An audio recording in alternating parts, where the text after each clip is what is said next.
ఇక మోంతా తుఫాను ముంచుకొస్తోంది. మోంతా తుఫాన్ ఎఫెక్ట్ ఏపీలో అల్లకల్లోలం సృష్టిస్తోంది. సముద్రంలో రాకాసి అలలు ఎగసిపడుతున్నాయి. పశ్చిమ మధ్య బంగాళాఖాతంలో మోంతా తుఫాను వేగంగా కదులుతోంది. ఇది అంతకంతకు బలపడుతోంది.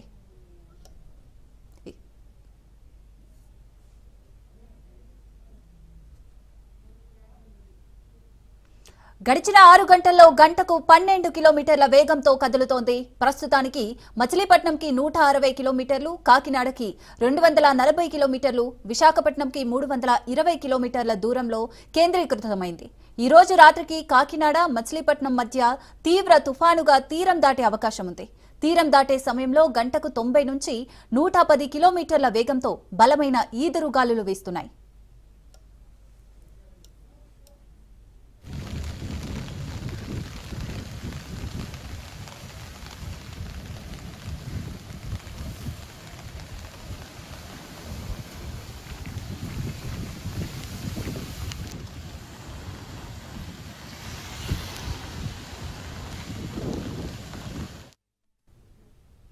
ఇక తుఫాను ప్రభావంతో శ్రీకాకుళం నుంచి నెల్లూరు వరకు అతి భారీ వర్షాలు, మరికొన్ని చోట్ల అత్యంత భారీ వర్షాలు కురుస్తున్నాయి. ప్రజలు అవసరమైతే తప్ప బయటకు రావద్దని అధికారులు సూచిస్తున్నారు.